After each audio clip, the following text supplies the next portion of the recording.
Já, komið þið sæl og blessuð. Ég heiti Katrín Pétursdóttir og mér bara heiður að því að fá að vera hérna með ykkur í dag. Ég lofaði nú ekki að vera svona skemmtileg eins og þessi sem voru undan mér. En af því að ég vissum að það eru margir hérna sem að þekkja mig ekki, að þá ætla ég að byrja á því. Ég ætla reyndar að tala einskorða minningarnar mína við 7. áratugina því ég bjó hérna frekar stutt. Og ætla kannski að byrja á því að bara segja svona greina frá því hver ég og segja aðeins frá fólkinu mínu. Ég sem sagt dóttir hjónanna á Stotheld, eins og þau voru oft kölluð, það Ásta Þórðardóttir og Theodór Björnsson. Og pabbi, ég ætla að byrja á því að segja aðeins frá ættunum hans af því að hann var alltaf að guma sig af því að vera hreinræktaður Vestmannaeyingur. Og það þýddi að hann átti marga ættliði hérna aftur í tímann. En hann var sonur Gísla, Georg Gíslasonar, Gísla Lárussonar. Gísli Lárusson, hann byggði þarna tvílyft hús á Stakkagerðistúni og var alltaf kenndur við það. Og konu hans sem var Jóhanna Árnadóttir, Árna Byrðurssonar og þarna eru mormónarnir sko. Hann var hreppstjóri í Vestmannaeyjum. En kona hans var Guðfinna Kristjánsdóttir, Kristjáns Ingimundarsonar í Klöpp.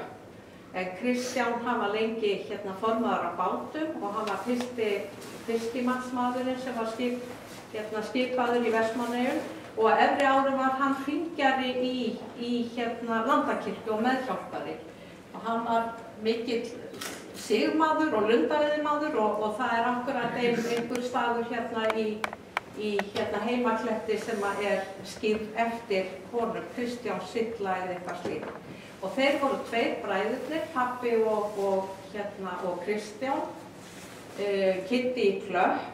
Og frá honum frændfólki mitt, eina frændfólki sem ég á eftir í Vestmannaeyjum komið og það sem sagt var Georg sem lést árið 2000 og 2001 líklegast, Bjössi, Finna, Magga, Mjöll og Drífa og Óðinn og Þór. Þetta eru sem sagt skyldmenni mín hérna í Vestmannaeyjum. En afi Georg, hann rak Georgsbúð alveg fram í andlátið og hann var líka mikill svona félagsmálatröll, hann var formaður, í stjórnum margra félaga og það var náttúrulega að nefna Þór og Sjálfstæðisflokkinn, þetta var mikið íhaldsfólk og leikfélagið og eitthvað meira og hann var mikill íþróttamaður líka. En áður heldur að lengra haldið þá langar maður aðeins að segja ykkur frá sögur sem pabbi mér sagði mér oft. Það var akkurat sagði frá því að þegar að Kristján, Ingimundarson í Klöpp, var þessi saga, hún átti sér stað einhvern tímann öðru hvoru megin við aldamótin 1800-1900. Og þá hann á bát með pabba sínum og að taka við formennsku af honum. Og það eins og oft var bara vont í sjóinn við innsiglinguna inn til Vestmannaeyja og það eru fleiri bátar þarna á ferðinni. Þegar að þeir sjá að einn á í alveg sérstökum erfiðleikum, líklegast komin of nálægt landi eða eitthvað og hann horfir á pabba sinn og segir hvað eigum að gera og að reyna að bjarga þeim. Og þá sagði Ingimundur, já, rátt þú.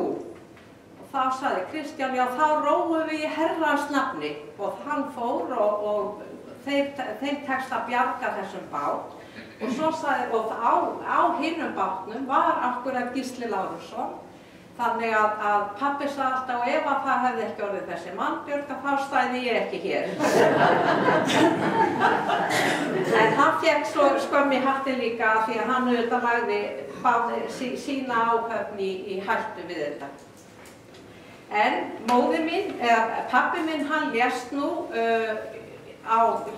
í október 2015 og var mikil eftirsjá af honum því að hann var mjög brattur alveg fram á síðasta dag, var til dæmis í sundi á hverjum degi og og það var tekið viðtal, hann Helgi Berndursson tók viðtal við hann sem að birtist í Fylki jólablaðinu 2014 og það var dálítið gaman að sjá það hvað það var sagt maður með lífið sitt sem var þarna á ferð. En móðir mín, hún heitir Ásta Þórðardóttir og hún fædd 1930 og hún dóttir hjónanna Katrínar Guðmundsdóttur og Katrín Guðmundsdóttir og Þórður Stefánsson. Þau Undarfjöllunum. Afi frá Rauðafelli en amma var frá Gíslakoti og þau fluttu hingað til Vestmannaeyja árið 1919.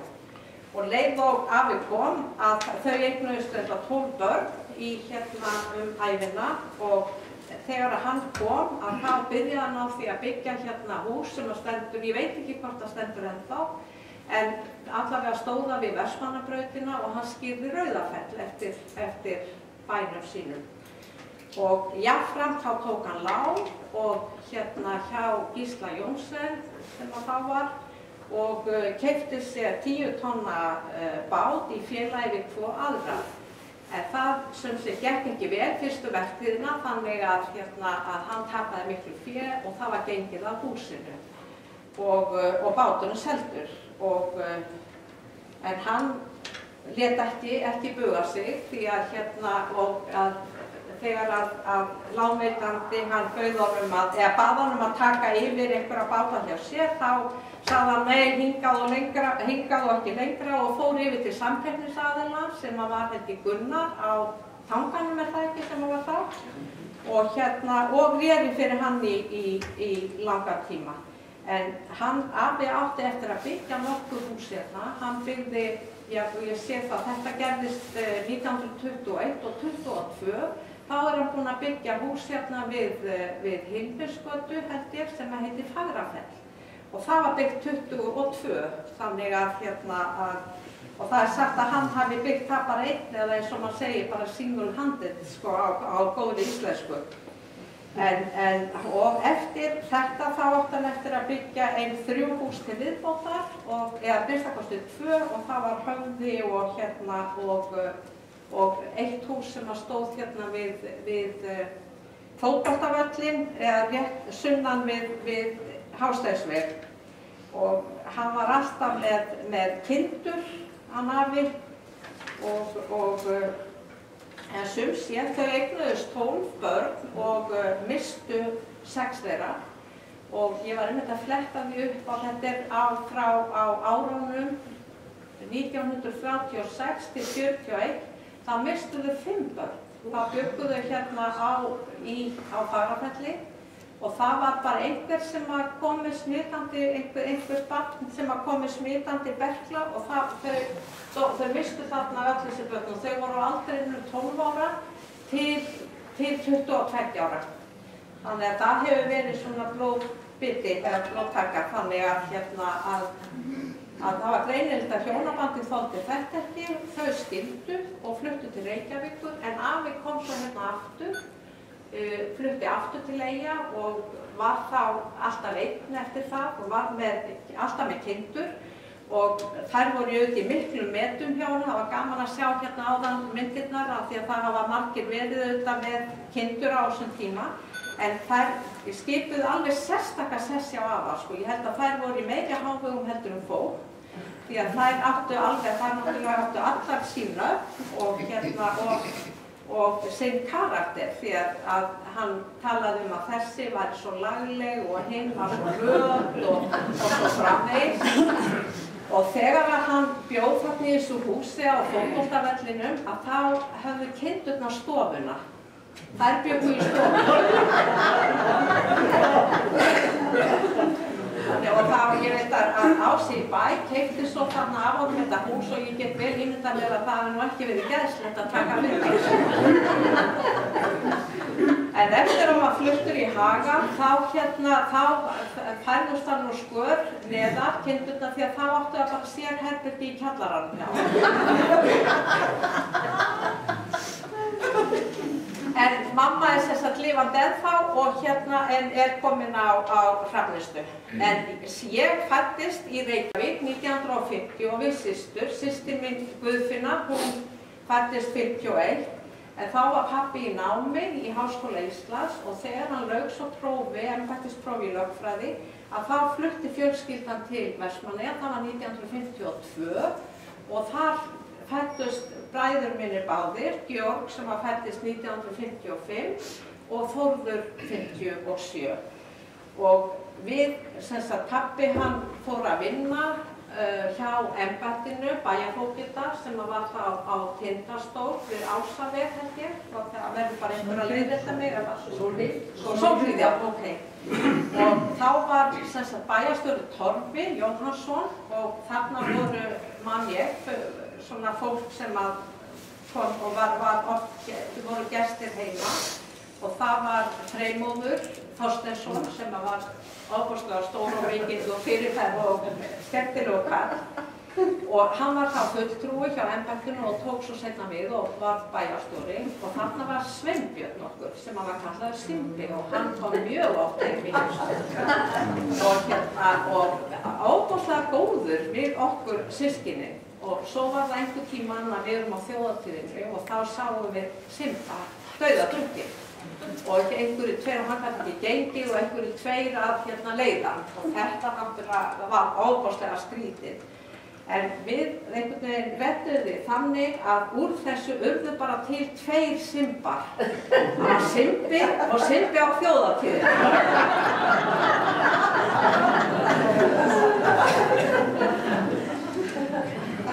En fyrsta heimili okkar, og það er alveg rétt eins og hefur komið hérna fram, að þetta náttúrulega skiptist í hverfi og hverfi voru ekki bara hverfi, heldur voru þetta bara alveg sér einangræðir heimar þegar maður er svona lítill.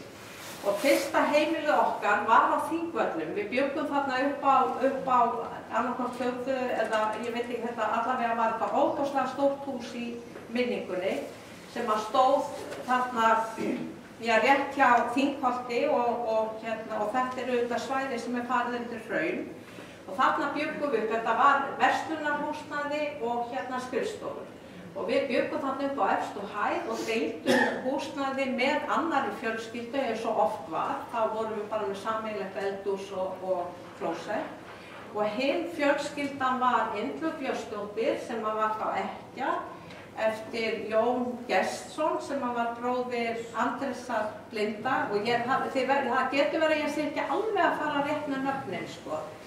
Og hún bjó þarna með Höllu, dóttur sinni, ég held að Svanur hafi þá verið farin að heiman.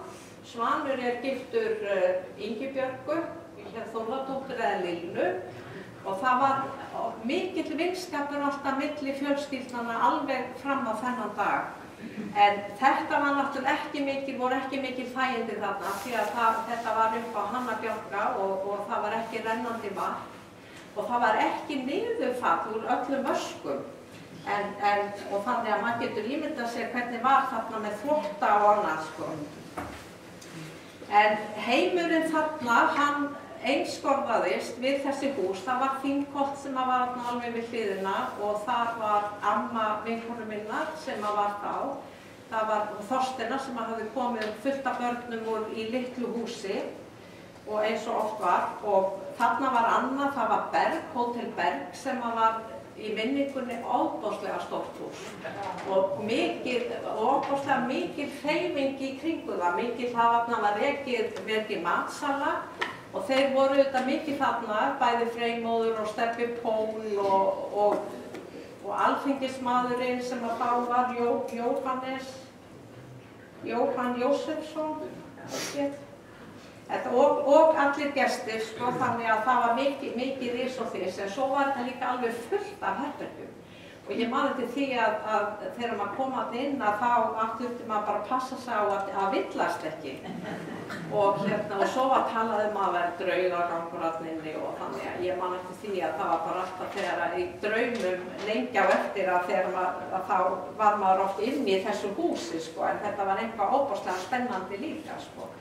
Og svo var það Gamli bankinn og þar bjó hún Elli sem var örugglega Ágústsdóttir og hún var gift frænda mínum, honum Sighvati Bjarnasyni, yndisleg kona og þá voru Bjarni og Gísli, synir hennar sem voru þarna í hópnum sem léku sig saman.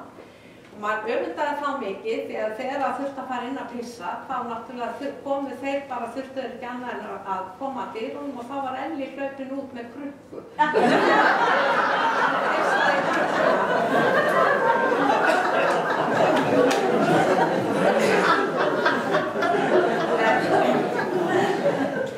Fyrsta endurminningi mín þegar ég hef örugglega verið milli 23 ára og þá sit ég í einhverju sandbing fyrir utan stóran vegg sem var fyrir utan Hótel Berg. Ég og Maggi Kristins og erum að myndast við að reyna að búa til bílavegi þarna í þessum sandbing. Og ég sagði honum frá þess að þetta hefði verið ein mín fyrsta endurminning í Vestmannaeyjum og þá sagði hann, manstu ekki hvað ég kom ofta að reyna að heimsækja þau upp á Vestmannaeyjum eftir og fluttir. En svo var það auðvitað Skansinn sem var óbóðslega, hafði mikið aðdráttarafl og það var náttúrulega ekki vinsælt en ég var bara alltaf einhvern veginn á Skansinu. En það var oft skammgóðu vermir því að þar var, því að fólk auðvitað, þarna náttúrulega hætturnar alls staðar, þannig að fólk hefur auðvitað haft samvinnu að passa krakkana. Og þar var eitt hús sem og mig minnir að það hefði bara verið ein kona sem bjó í því húsi og hún var alltaf bara þarna einhvern veginn útvörður, þannig að þegar það var komið barn að það var búið að hafa samband við foreldrana og maður var sáttur. En sé að þetta var þessi heimur að út í jaðri hans að það var Borgarhóll og svo Dagsbrún. En ég held að þetta sé allt saman komið undir hraun. En það var annað sem var einhvern veginn að þið vorum að tala áðan eplin og appelsínurnar. Þetta náttúrulega það var svo mikið gjaldeyrisshöft á þessum tíma og lítill innflutningur að það var allt skammtað og ég veit ekki allt rifjaðist upp fyrir með skömmtunarseðlarnir.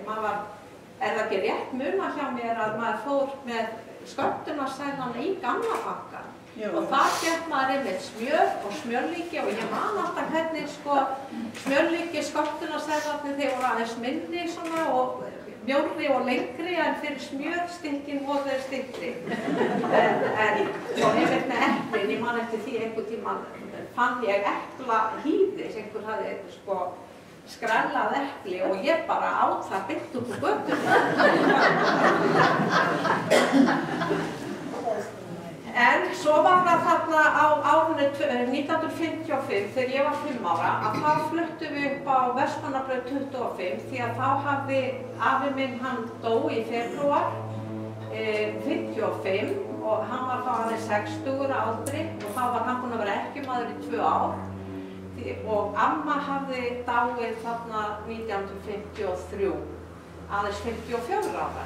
En afi hafði nú kæft sér í konu í millitíðinni, hann giftist Svövu Guðmundsdóttur sem var Vestfirðingur og vann alltaf í apótekinu og var alltaf kölluð Svafa í apótekinu. Óbóðslega glæsileg kona. En þegar hann dó, þá fluttum við í húsið á Vestmannabraut 25 og það var bara eins og að flytja á Selfoss. En það var alveg slitnaði sambandi við gamla staðinn en nú líka tók við alveg óbóðslega skemmtilegt tímabil.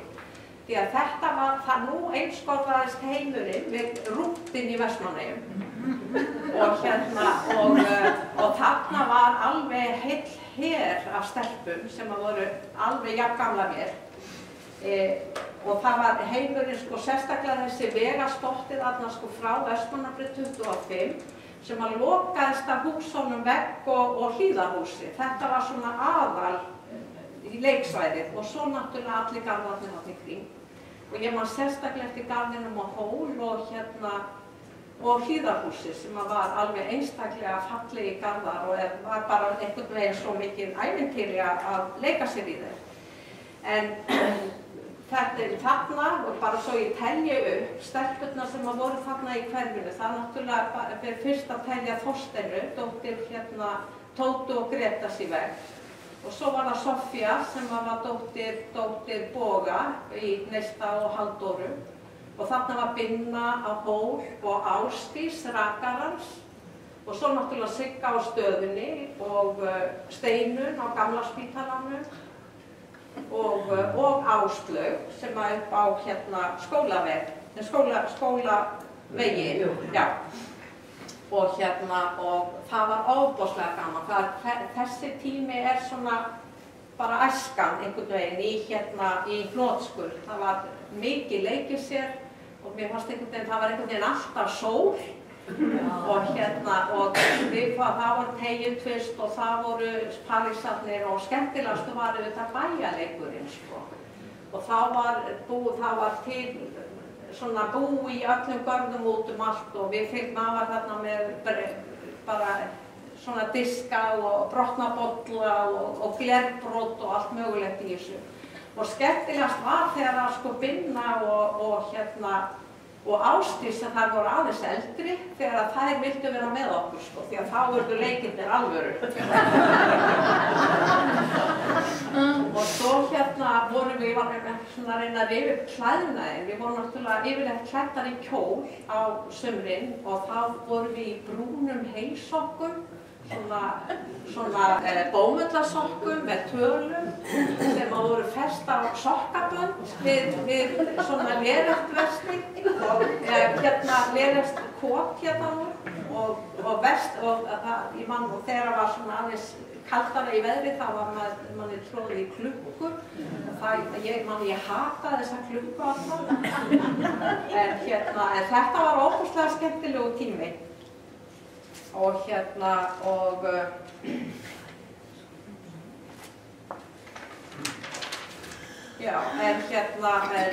svo var það að þegar við vorum 9 ára, þá réðum við Þorsteina réðum okkur í Humar. Og þá fórum að vinna í hraðfrystistöðinni og mættum alltaf náttúrulega þegar það var flaggað og þá við vorum að slíta Humar. Og ég man hvað ég var óbúslega stolt þegar ég fekk fyrsta launaumslagið. En ég held að það var ekki margir 9 ára krakkar í dag sem að væru sendir í frystingu. En ég man að þarna var náttúrulega kvennablóminn í Vestmannaeyjum og maður horfði svoleiðis með stjörnur í augunum á þessa skvísu. Alla með túberað hár og í köflóttum skyrtum og með svona slæður sem að voru lagt á einhvern veginn dingla svolítið og í streltsbuxum og bússurnar. Ég bara, ég gleymi þeim ekki. Þær voru svona svartar og þau muni örugglega eftir þessu og það var svona sylgja, fest með sylgju og sylgja var alltaf látið vera einhvern veginn laus og svo slepptist hún alltaf til og þetta var alveg truflað á tilverunni. En og það er annað sem ég var að velta fyrir mér, það af því að nú auðvitað bjuggu allir óbúslega þröngt og má náttúrulega segja frá öllum systkinunum í litla húsinu. En það var mjög ofta á þessum heimilum að það var samt tekið frá eitt herbergi og það var bara læst. Og þetta var stofan og stofan og allt spikkan span þarna inni, bara sófasett og bara pólera, borð og myndir af ættingjum og eftirprentanir á veggjum og svona. Og það mátti bara aldrei neitt koma inn í þessa stofu. Það var bara spaldir alveg heilu herbergi, sko.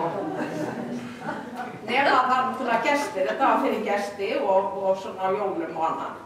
Og ég man eftir því einhvern tíma komst ég inn í stofuna í vegg og Tóta var að sýna okkur, þú veist hverju var á þessum myndum og ég man ég klóraði mig svo í hausnum mér hvernig var ég hægt að taka myndir af daglu fólki.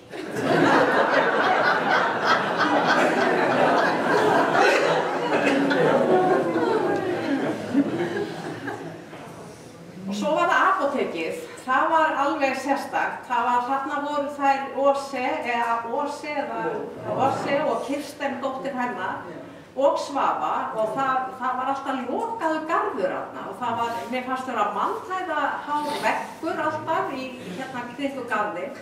Ég náttúrulega var með svolítið sambönd út af tengslum við afa, þannig að maður komst nú stundum þarna inn í garðinn og það var eins og að fara inn í, bara þetta var heimur í heiminum.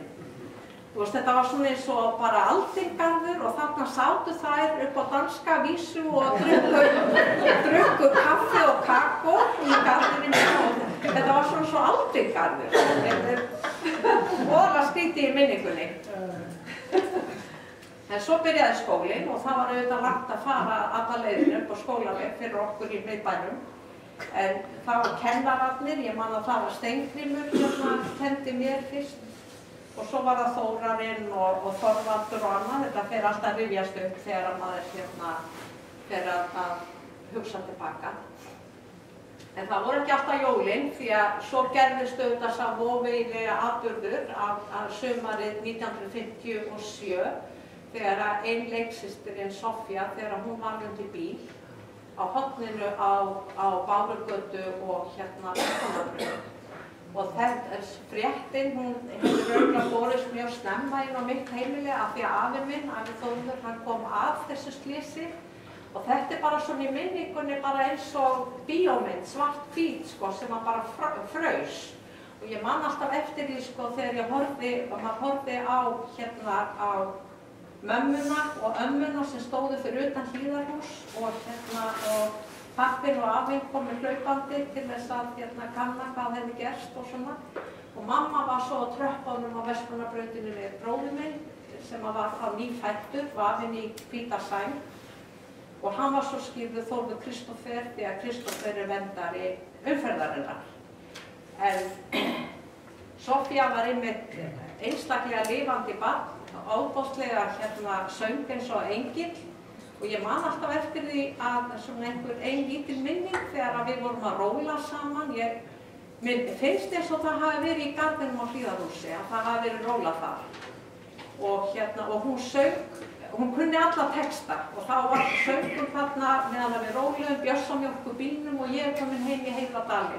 Og hún kunni þetta alveg reiprennandi. En húsið okkar stóð við rúntinn og þetta var auðvitað alveg miðbærinn, þetta var hjarta bæjarins, þannig að það var ótrúlega mikill gestagangur og mikið fjör alltaf í eldhúsinu því að þarna komu konur þegar voru að fara úr og í búðirnar og óbúslega glatt á hjalla oft og þarna man ég sérstaklega Siggi Klöpp var þarna mikið sem var fóstursystir ömmu minnar og Rósa á Littlónum og hún var svolítan fjörkálfur, það var svo mikið fjör alltaf í eldhúsinu þegar hún var og svo man ég eftir því einhvern tímann að og þarna var náttúrulega að fylgjast með öllu hverjir voru að byrja að vera saman og ég man eftir því einhvern tímann þá var ég send út í búðu, ég átti að kaupa Silvó og einhverja 2 aðra hluti og ég á leiðinni niður Þrífanda og ég að söngla þetta svona til þess að muna þetta og svo þegar ég fer nálgast búðina þá fer ég einhvern veginn að efast hvað þetta Silvó og þá einhvern veginn var Rósa nýbúin að vera alltaf að gera grín að þetta með Stakko og Rói og allt þetta þannig að ég fór einhvern veginn að vantreysta minninu. Ég veist að þetta ekkert Silvó, það eitthvað bull, þetta hlýtur að vera. Og svo fór ég að reyna að hugsa hvað þetta gæti verið, silfur eða eitthvað. Ég bara var alveg komin í vandræði með þetta. Svo kem ég inn í Þrífanda og ég ber upp þessa ósk og þetta var hálf skrítið og hann bara, afgreiðslumaðurinn, fer svona að velta þessu fyrir sér og það allir þarna sem að versla nokkrar konur allinni og það fara allir að velta fyrir sig hvað þetta eiginlega getur verið. Silfur, lifur. Og það endaði með því að ég kom heim með lifur. Og það var nú aldeilis hlegið í eldhúsinu.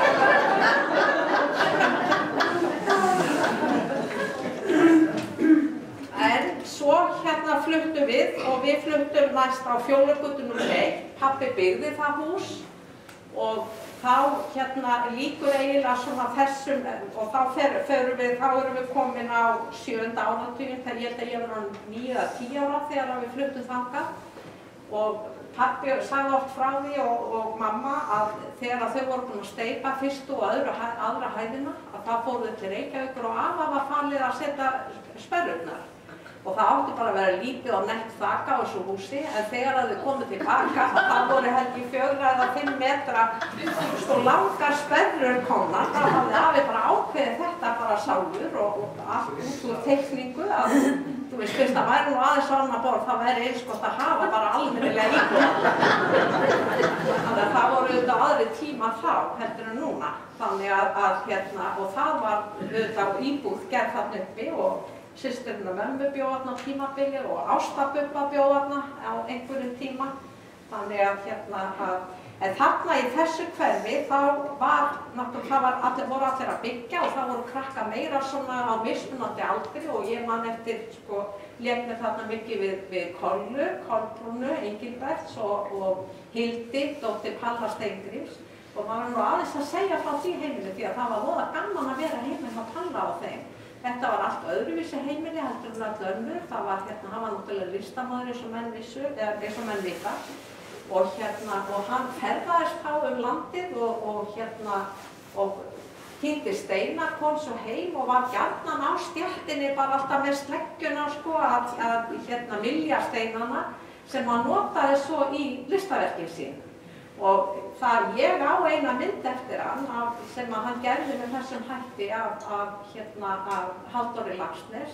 En ég man líka eftir myndum sem hann gerði mikið af konunni sinni, bara svona móðumyndum þar sem hún með barn á brjósti. Og það væri ofboðslega gaman að sjá þessa myndir.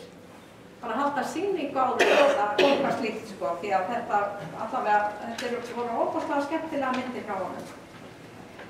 En ég bara komin að lokum, ég ætla ekki að segja mikið meira heldur en þetta nema kannski aðeins að bæta því við að þarna maður komin inn í aðeins gelgjuskeiðið og unglingaárin að nálgast og þá vorum við svo heppin að systurdóttirinn af mömmu, Stefana Kormársdóttir, Stefana Haralds var nú víst ættarnafnið, að hún bjó hjá okkur og kláraði gagnfræðaskólann. Hún söng í hljómsveit á skólahljómsveitinu sem var og í henni, ef ég man rétt, þá var Hafþór í henni og Gunnar Finnbogason og Ella Thor var þarna og það var óbúslega gaman að fá að vera partur af þessum heimi því að það var bara svo gaman hjá þeim og þarna ég man eftir sérstaklega eftir þessum lögum sem voru I'm gonna knock on your door og Brenda Lee með My Does the Sun Go on Shining og svo náttúrulega voru Eighteen Yellow Roses og Sóður litla barnið mitt og allt þetta. Þetta var óbúslega skemmtilegt að fá að fylgjast með þessu. En sem sagt við fjölskyldan við fluttum svo frá Vestmannaeyjum þegar árið sem ég var 13 ára gömul þannig ég byrjaði í gagnfræðaskóla þar. Og ég bara mjög þakklát fyrir þennan tíma sem ég ólst upp í Vestmannaeyjum. Það var alltaf sól og blíða og þetta var einhvern veginn alveg einstakt samfélag. Þetta var leikvöllurinn var samfélagið allt. Og sérstaklega eftir að maður var fluttur þarna upp í hverfi að þá einhvern veginn þá hætti þessi hverfaskipting því að þá var bara öll eyjan orðið leiksvæði, bæði fjöllin og Skráingan og allt saman. Þannig að ég held og það sem kannski skilur mest eftir sig hjá mér og það var þessi nálægni náttúruna og einhvern veginn ég fékk bara þessa bakteríu og ennþá ég verð eirðalaus ef ég kemst ekki á fjöll eiginlega á hverju ári. En ég þakka kærlega fyrir.